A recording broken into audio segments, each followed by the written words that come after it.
He just sold their family house. Are you prepared to sacrifice your house like I did? The family home was sold in order to have capital to start the business. That's now a risk taker. And he wasn't even scared of losing it all. But am I frightened? Hell no. Because I'm an entrepreneur. He understood entrepreneurship never comes with a practical formula or guide. It needs experience, proven strategies, and lessons that you only get from venturing into the business ecosystem. What the young entrepreneurs today need is knowledge sharing, a skills transfer from a generation of field-tested experts to our generation of theory-fed and exam-tested newbies. My name is Marvelous Chaparadza. I represent Skyline Studios, Skyline's business podcast, Youth Envoy magazine, and Shingi Media. And together, we have been looking for a solution to this. That's why in our business podcast, we engage high-profile industry experts, discuss with them actionable principles that we can straight away apply after listening to this discussion. Today, we are discussing with one of Zimbabwe's first investment banker, Mr. Nigel M.K. Chanakira. Alright, so welcome to our podcast. It's a podcast brought to you by Skyline Studios, Skyline's business podcast, Youth Envoy magazine, Youth Envoy TV, Shingi Media, and with me today is Nigel M.K. Chanakira and Simbarashe Mkorera, who will introduce themselves shortly. Mr. Chanakira, over to you. Okay, I'm Nigel Chanakira. I'm first and foremost a Christian, born-again Christian. Secondly, I'm a professional economist by training, an investment banker by profession, a businessman by choice, and a success facilitator and coach by passion. Married to one wife, 4 kids, 2 grandkids. Liverpool fan.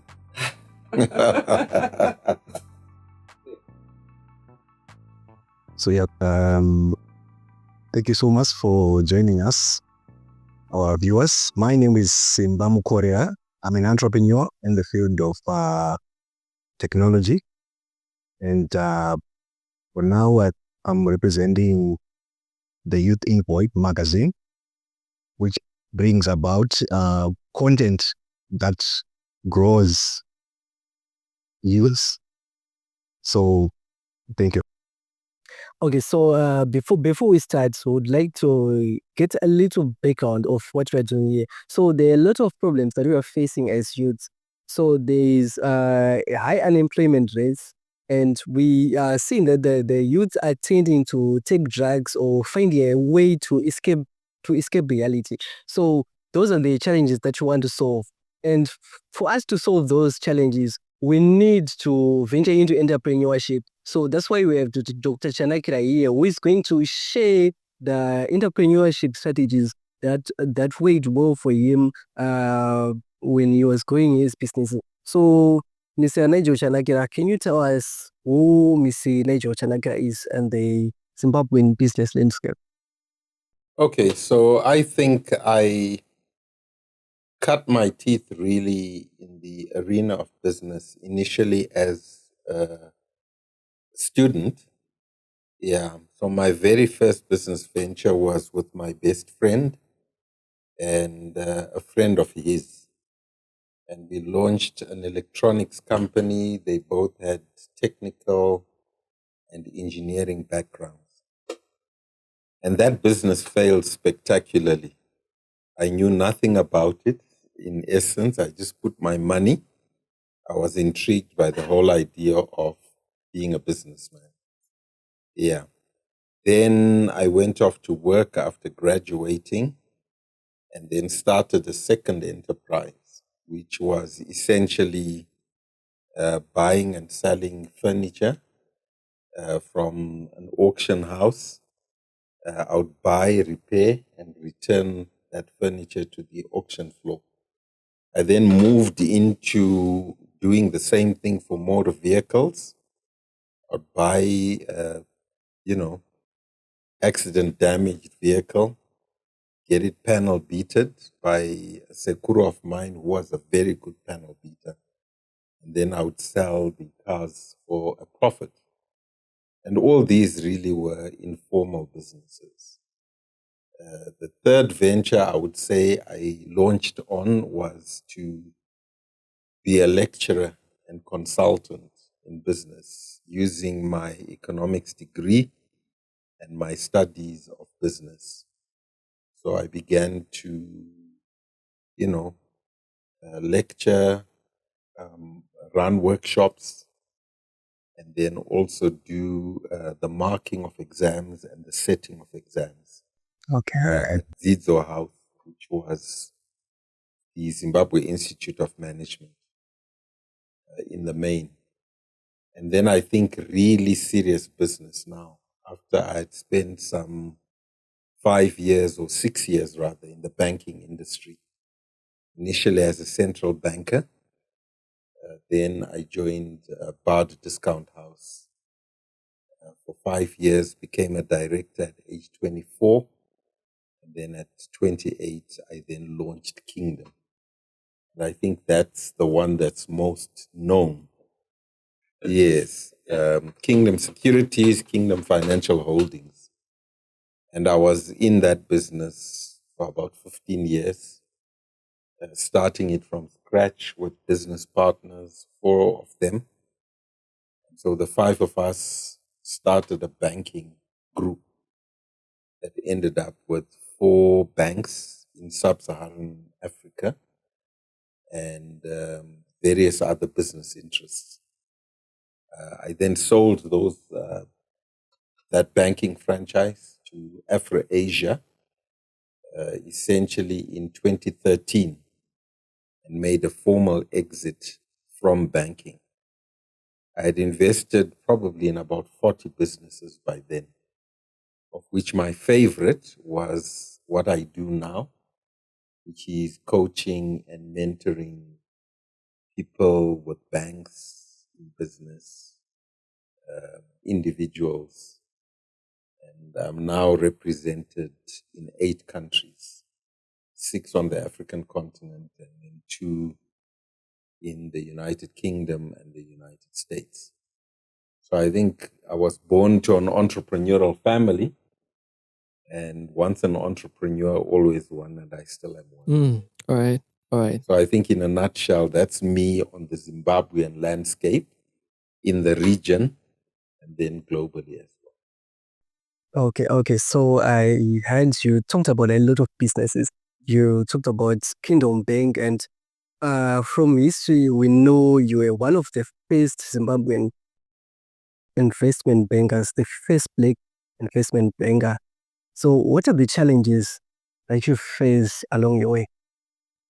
Well, I think initially, just a point of correction, I wasn't the first.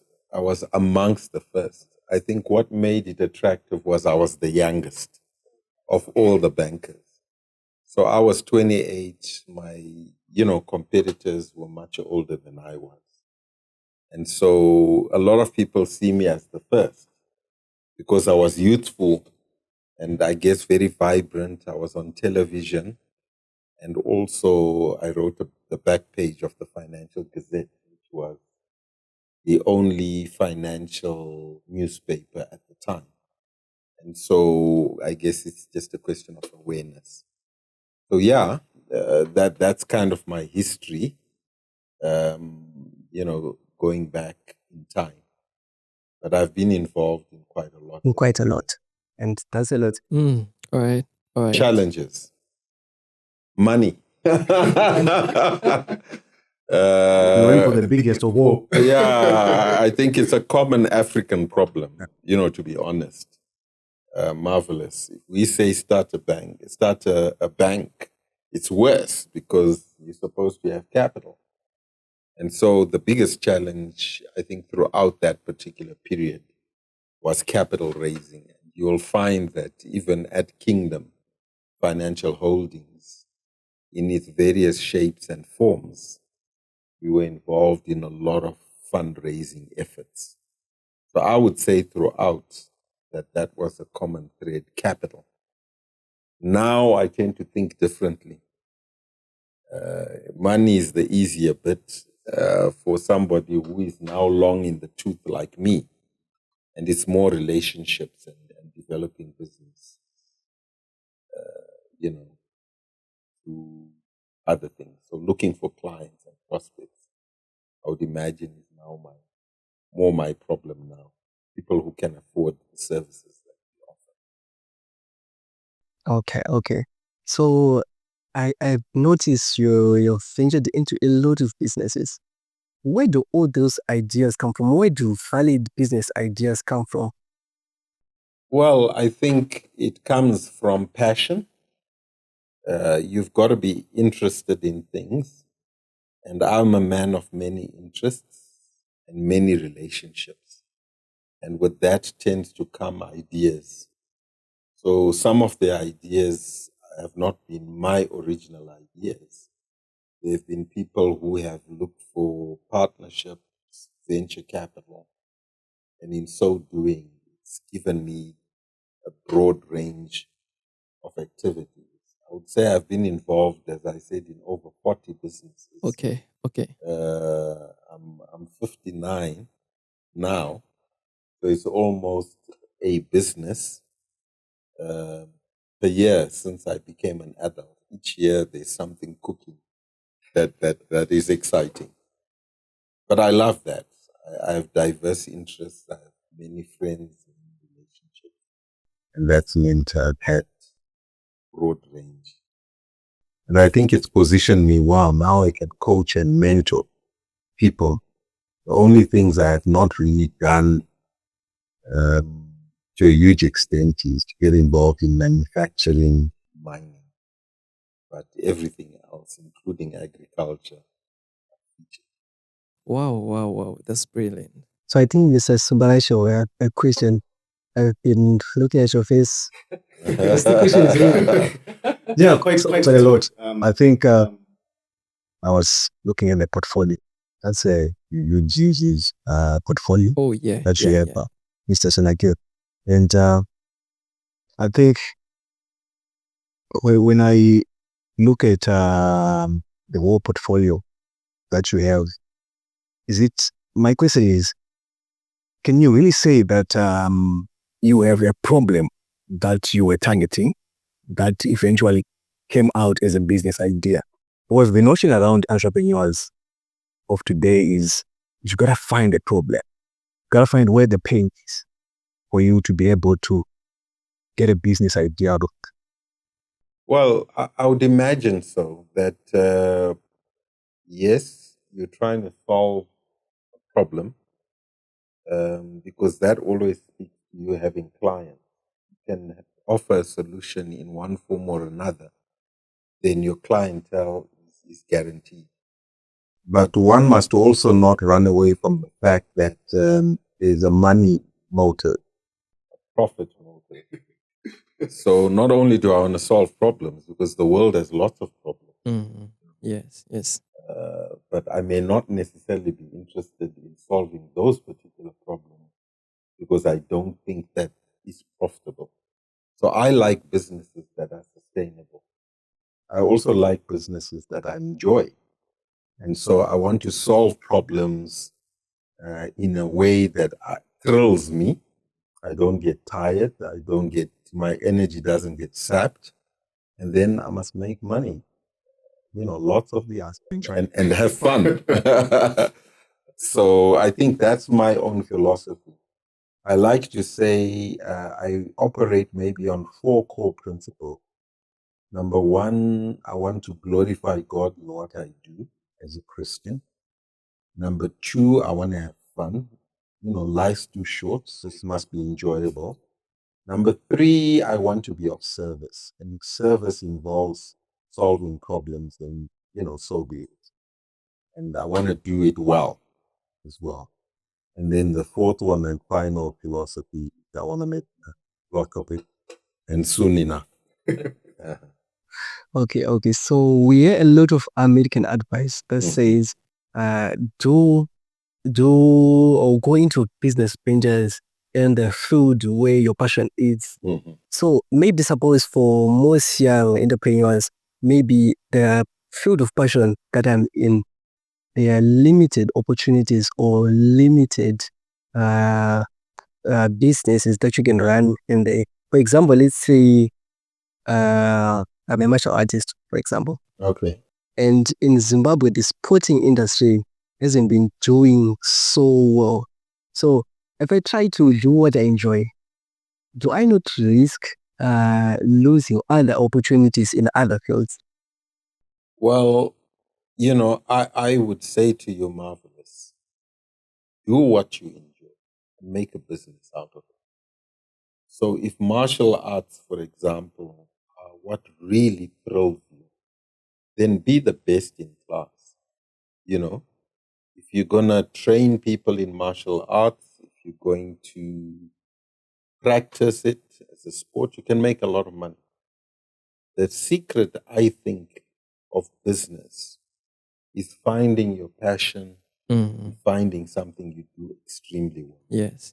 I mean, I looked the other day, somebody sent me a business manual of the type of businesses you could get involved in. And there were over 1,000 business ideas. Now, how do you choose one? I mean, making screws is a business. Do you know that? Yeah, so anything is a business. Now, the question is, do you love what you do? And do you do it well? Because if you love what you do, you'll never tire of it. Are we together? And then if you have to research that business, you can research it and again never tire because you are so excitable about it. But then you want to then launch and do it very well. Because if you do it very well, people come to you. Are we together? Okay. And I think that's a concept that's not understood by a lot of people.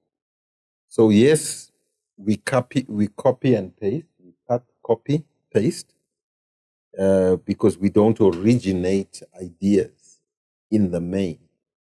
Now, if you are an originator, in other words, if your creative juices are strong in you, then all the better because you can be a pioneer in a field. Or you can also do a business, but do it differently. And so take banking. There were lots of banks when I started, but Kingdom did it differently. We were innovative, we were pioneering, we experimented, we have many firsts. We started in-store banking. We started a lot of, specialist trading activities. We were the first to do derivatives in this market. We introduced mobile banking. We were the first, contrary to what other people may think. We pioneered unit trusts or popularized them amongst Africans. The money and capital markets were unknown to Black people. But making money make sense explained the concepts. It wasn't that we were the first people to trade treasury bills or government stocks or shares, but we were the first ones to say Mari Airare, Maringaishand. So the creative juices inside of us led us to do banking differently in an innovative fashion. Similarly, the business that I'm in now, which is of interest to your audience, the youth, is one of mentorship and coaching. And we coach and mentor people differently because we do it online. We give you material online and you work in that particular space. And then we interact with you, in a meeting. That's, mentorship done differently. Are we together? Marvelous. So your capacity is not just, I think, originating things, but making them exciting, making them accessible, making it convenient for your clients, and enjoying yourselves through the process and having the systems. We operate on a platform. That makes it very different on a digital platform. Now, if you talked about coaching, you probably haven't heard of this type of coaching. So it's online. That's why now we are in 8 countries. Yet I'm operating out of Zimbabwe.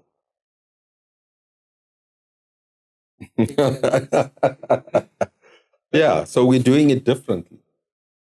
So that becomes important. And so if we are true entrepreneurs, we make a way, we find a way, and we do it. It just should be done. Okay. So as young entrepreneurs, when we're venturing into certain businesses, would want to know if this is going to work or if it's not going to work. So how do we know if our business ideas are going to work? How do we know if they are solid and valid? Okay, so in my opinion, you really need some competencies yourself as an entrepreneur. So we call those personal entrepreneurial competencies. In other words, do you have what it takes to be an entrepreneur first and foremost? Because not everyone has it. Are we together? For example, are you a risk taker? Are you prepared to sacrifice your house like I did? The family home was sold in order to have capital to start the business.